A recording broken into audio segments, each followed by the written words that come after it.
તો રાજ્યમાં આગામી 4 થી 5 તારીખ સુધી ભારે વરસાદની શક્યતા વ્યક્ત કરી છે। હવામાન નિષ્ણાત અંબાલાલ પટેલે આ આગાહી કરી છે।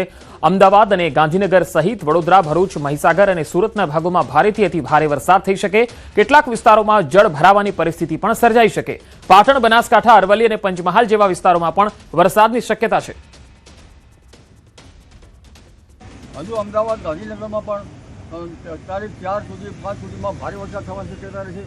પરંતુ ઉલ્લેખનીય છે કે વડોદરાના ભાગોમાં ભારેથી અતિ ભારે વરસાદ થવાની શક્યતા રહેશે। આ ઉપરાંત ભરૂચના ભાગો અને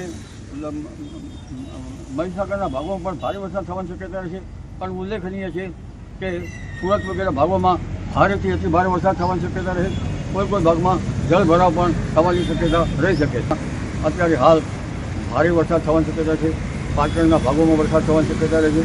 સાબરકાંઠા અને અરવલ્લીના ભાગોમાં વરસાદ થવાની શક્યતા રહે છે। આ ઉપરાંત પંચમહાલના ભાગોમાં વરસાદ થવાની શક્યતા રહે છે। તો બંગાળના ઉપસાગરમાં નવી સિસ્ટમ સક્રિય થતા ઉત્તર અને મધ્ય ગુજરાતમાં પણ વરસાદી અસર જોવા મળશે।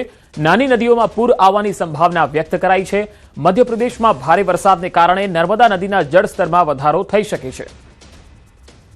તારીખ 8ની આસપાસ પણ બંગાળ સિસ્ટમ સક્રિય થતા તે ભાગમાં પણ વરસાદ થવાની શક્યતા રહે છે।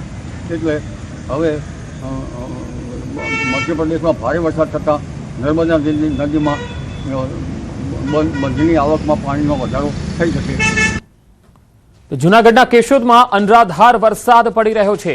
ગ્રામ્ય પંથકમાં ભારે મેઘખાંગા થયા। કોયલાણા ગામમાં પાણી ઘૂસી ગયા। તસવીરોમાં તમે જોઈ શકો છો, ખેતરોના પાણી ગામમાં ફરી વળ્યા। પાણીનો અવિરત પ્રવાહ દેખાઈ રહ્યો છે। કેશોદમાં છેલ્લા 10 કલાકમાં 6 ઇંચ વરસાદ થયો અને હજુ પણ અવિરત મેઘમહેર થઈ રહી છે। જૂનાગઢથી આ તસવીરો આવી રહી છે। કેશોદ અને આસપાસના ગ્રામ્ય પંથકમાં ભારે મેઘખાંગા થયા છે। જૂનાગઢ જિલ્લામાં ભારે મેઘખાંગા જેવી સ્થિતિ છે અને અત્યારે ન્યૂઝ 18ની ટીમ કેશોદ તાલુકાના કોયલાણા ગામે પહોંચી છે। જોઈ શકો છો કે કોયલાણા ગામની અંદર હવે પાણી આવવાનું શરૂ થઈ ચૂક્યું છે। આજ વહેલી સવારથી જ ધોધમાર વરસાદ છે। અંદાજિત 6 ઇંચથી વધુ વરસાદ છે તે આ આજુબાજુના પંથકમાં પડ્યો છે। જે નેશનલ હાઈવે છે ત્યાંથી પાણી છે તે આ ગામની અંદર ઘૂસ્યું છે અને હાલ અત્યારે ગામની અંદર ધીમે ધીમે પાણી છે તે આવી રહ્યું છે। આપણી સાથે વિદ્યાર્થીઓ છે તેમની સાથે જ વાત કરીશું। કેવી સ્થિતિ છે તમારા ગામમાં ને કેવો વરસાદ છે અત્યારે? અમારા ગામમાં બહુ વરસાદ પડી રહ્યો છે। 6 થી 7 ઇંચ જેટલો વરસાદ પડ્યો છે ને ગામમાં કઈ બહુ છે નહીં। આપણી સાથે સ્થાનિક જે લોકો છે આપણે તેમની સાથે વાત કરીશું। ભાઈ, કેવી સ્થિતિ છે? દર વર્ષે આ રીતની પરિસ્થિતિ થાય છે? કોઈ મુશ્કેલીઓ અનુભવાય છે વરસાદ આવે તો? નહીં, બારે મેઘખાંગા થયા છે। ખેડૂતોમાં રાહત થઈ છે। ત્યારથી આતુરતાપૂર્વક રાહ જોઈ રહ્યા હતા ખેડૂતો। એમને હાશકારો અનુભવ્યો છે આટલા વરસાદથી। બાકી કોઈ એવી પરિસ્થિતિ સર્જાય, એવી કોઈ પૂર આવે એવી પરિસ્થિતિ સર્જાય, એવી કોઈ ગામમાં નુકસાન થાય એવું કોઈ છે નહીં ભીતિ। આ ગામની અંદર પાણી આ ક્યાંથી આવે છે? આ કોઈ નદીનું પાણી છે કે શું છે?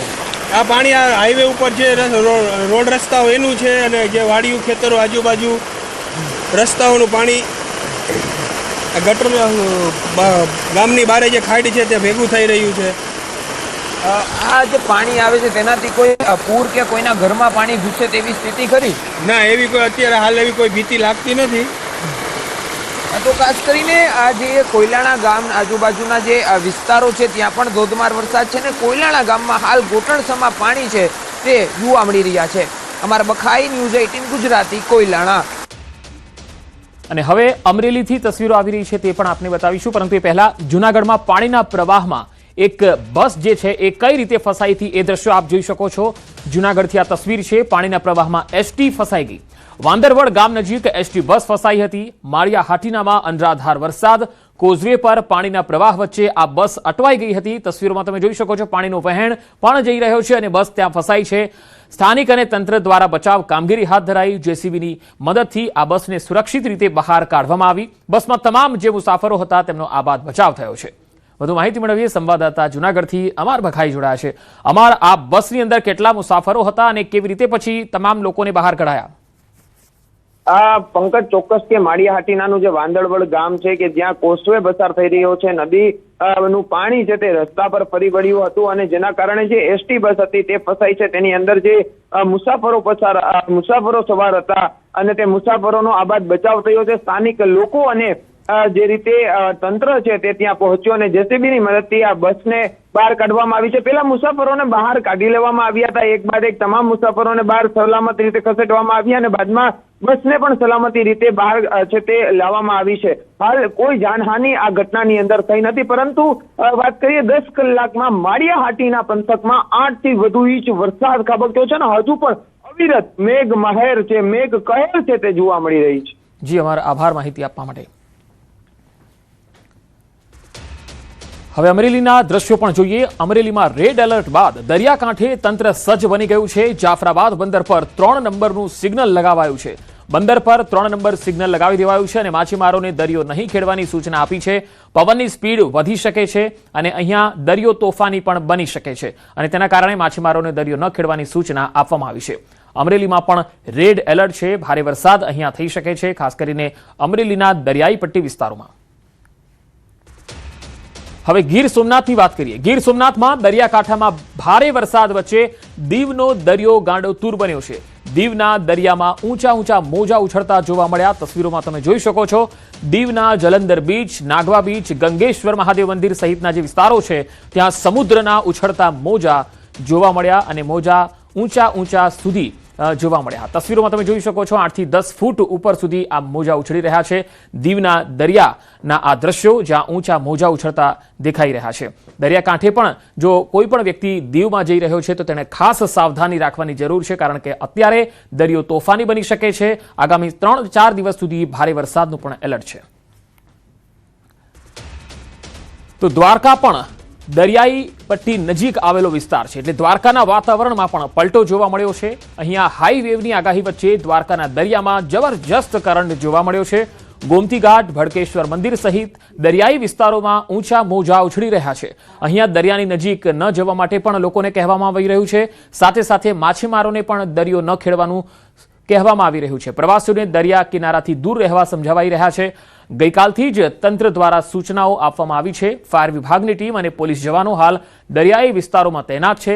સામાન્ય કરતા દરિયાની સપાટીમાં વધારો જોવા મળ્યો છે. 3.5 મીટરથી વધુ ઊંચા મોજા ઉછળવાની શક્યતા છે.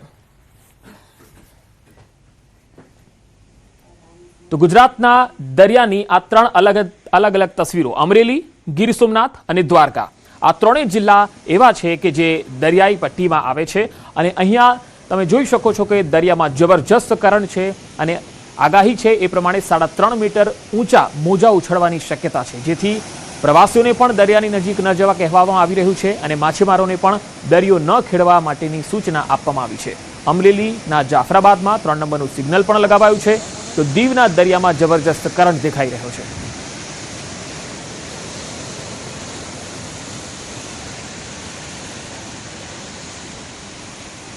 વાત હવે રાજકોટની. રાજકોટના ધોરાજીમાં ધોધમાર વરસાદના અહેવાલ. ધોરાજીમાં 4 ઇંચ વરસાદ ખાબક્યો છે. ભારે વરસાદથી સફુરા નદી ગાંડીતુર બની ગઈ છે. પંચનાથ મંદિર તરફનો જે રસ્તો છે એ બંધ થઈ ગયો છે.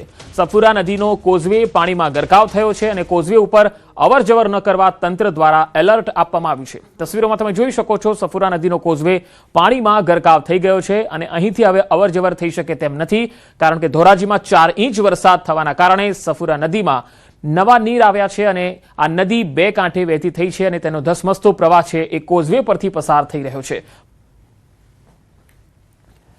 તો ભાવનગર શહેર સહિત જિલ્લા તાલુકા પંથકમાં પણ ફરી એકવાર વરસાદી માહોલ જામ્યો છે. શિહોર તાલુકાના ટાણા ગામ સહિત આસપાસના વિસ્તારોમાં મુશળધાર વરસાદ થયો. શિહોર તાલુકાના ટાણા ગામ, આસપાસના ગુંદાળા, સરકડિયા, બોરડી, બેકડી, થાળા, બાખલ, દેવગાણા, અગિયાળી, વાવડી, રાજપરા, લવરડા અને બુઢણા આ જે ગામો છે ત્યાં મુશળધાર વરસાદ પડ્યો છે. આ વરસાદ ખેડૂતો માટે આશીર્વાદ સમાન સાબિત થયો છે. ખેતી માટે અનુકૂળ અને સારી વાવણી માટે જરૂરી એવો વરસાદ પડવાથી ખેડૂતોમાં ખુશીની લહેર છવાઈ ગઈ છે. આ વરસાદથી ખેતરોમાં નવી આશા જાગી છે. ખેડૂતો આગામી વાવણીના કામમાં જોતરાઈ ગયા છે. હવે દક્ષિણ ગુજરાત તરફ જઈએ તો અહીંયા તાપી જિલ્લાની વાત. તાપીમાં ધોધમાર વરસાદ વચ્ચે વાલોડમાં પૂરના પાણીમાં તણાતા 2 યુવકના મૃત્યુ થઈ ગયા. તસવીરો આવી રહી છે વાલોડથી. તાપીના વાલોડમાં પૂરના પાણીમાં 2 યુવકો તણાઈ ગયા. વાલોડના ડોડકિયા ફળિયામાં પાણીના તીવ્ર વહેણમાં તણાયેલા બંને યુવકોના મૃતદેહ મળી આવ્યા. ભારે વરસાદ વચ્ચે વાલોડના ડોડકિયા ફળિયા વિસ્તારમાં કરુણ દુર્ઘટના બની. આ કોતર વિસ્તારમાં આંબાના ઝાડના ડાળખા કાઢવા ગયેલા બંને યુવકો અચાનક પાણીના વહેણમાં તણાઈ ગયા. આ ઘટનાની જાણ થતાં જ મામલતદાર, Vyara fire brigade, Valod police, સરપંચ